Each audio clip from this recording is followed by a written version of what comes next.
Rising from the waters of Venice Lagoon is a place like no other, the Italian city of Venice. Once the world's greatest port, here, protected from the swells of the Adriatic, Venetian merchants created an impossible city of incredible wealth.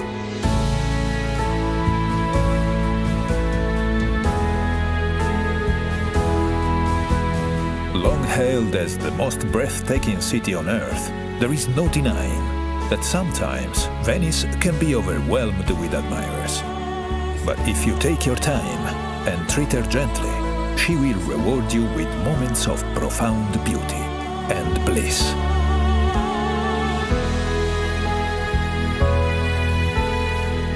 Most visits begin in the central district of San Marco, where you find one of the world's great squares, St. Mark's. Arrive with the dawn, and the piazza will be yours to enjoy, without the crowds. St. Mark's Square is surrounded by some of the city's finest architectural jewels, but there are none greater than St. Mark's Basilica, a treasure house of holy relics, from the body of St. Mark to a lock of the Virgin Mary's hair. St. Mark was known as Mark the Lion-Hearted, and everywhere you turn in Venice, you'll see this proud symbol. Across from the Basilica stands the city's beloved bell tower, St. Mark's Campanile. Climb the tower to see Venice stretch out in all her marble and red-tiled splendor.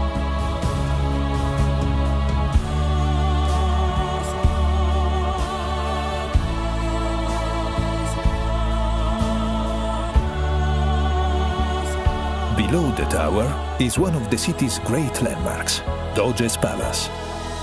For centuries, this Venetian Gothic masterpiece was the seat of the Republic's power and prestige. Today, its courtyards, apartments and chambers are a museum, which celebrates centuries of Venetian achievement and glory.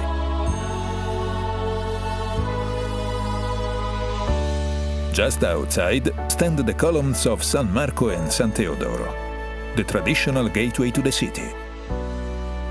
Here, under the winged lion of Venice, begin your journey along one of the world's great aquatic thoroughfares, the Grand Canal. For almost 2.5 miles, the canal winds through Venice. It is her main artery, her lifeblood. Ride the Vaporetto dell'Arte and explore the canal's treasures at your leisure. Or ride in true Venetian style by gondola, which Mark Twain once called the gentlest form of locomotion ever devised.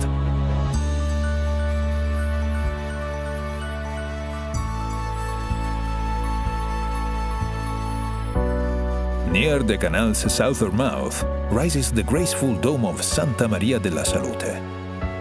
Beset by plague in the 17th century, Venice turned to the spirit of Mother Mary for deliverance. The plague lifted, and grateful Venetians raised this new church in her honor. All along the canal, elegant palazzos, once the homes of wealthy merchants, slip by as if in a dream. The timeless wake of river traffic laps at their doorsteps, just as it has for centuries. Today, many of the palazzos are home to museums and galleries.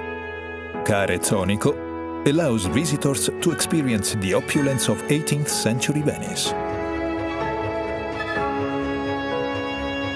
While Palazzo Grassi's bold restoration and artworks are the perfect reflection of a city that cherishes its past and embraces the new.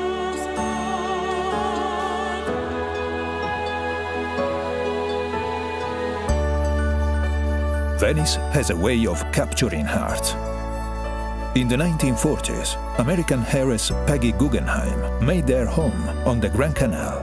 Today, her passion for Venice lives on through her incredible collection of modern art, which brings joy to the hundreds of art lovers who visit each day.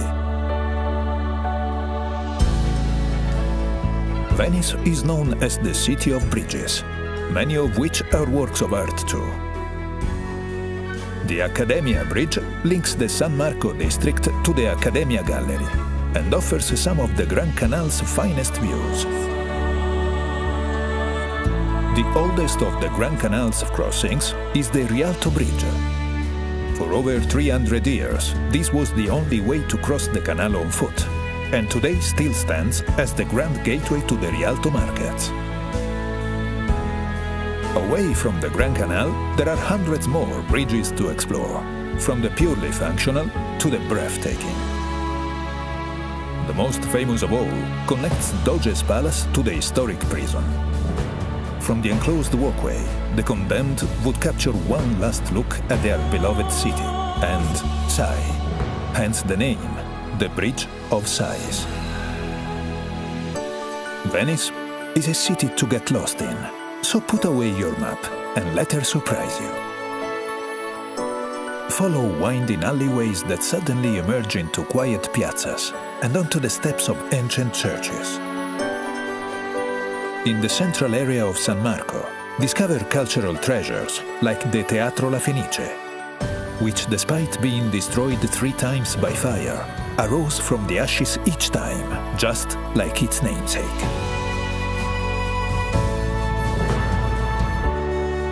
The further you roam, the fewer travelers you'll see, and the more locals you'll meet. These are the places where the city surrenders its most intimate pleasures. When the city's embrace becomes too tight, there are places to catch your breath, like the waterfront promenades, or the sleepy canals and spacious piazzas of Castello.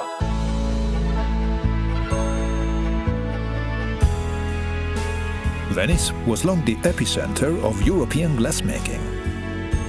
Fearing an inferno, in the 13th century, Venice relocated all her glassmakers to the island of Murano. 700 years later, the descendants of these artisans still create works of incredible delicacy and color.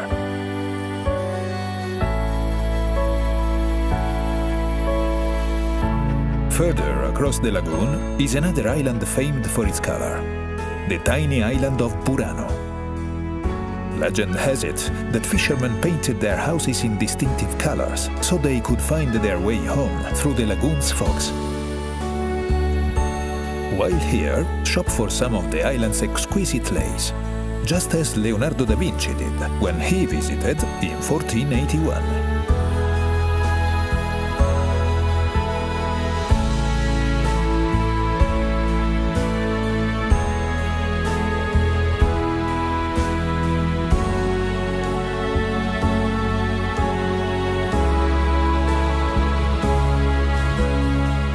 From the adventures of Marco Polo and Casanova to the artistry of Vivaldi and Bellini, Venice has shone her light into the far corners of the world for over 1,500 years. And now, the world comes to her. Just remember, Venice smiles upon those who linger. So stay for a few nights, or stay for a month, and savor every sweet moment she has to offer.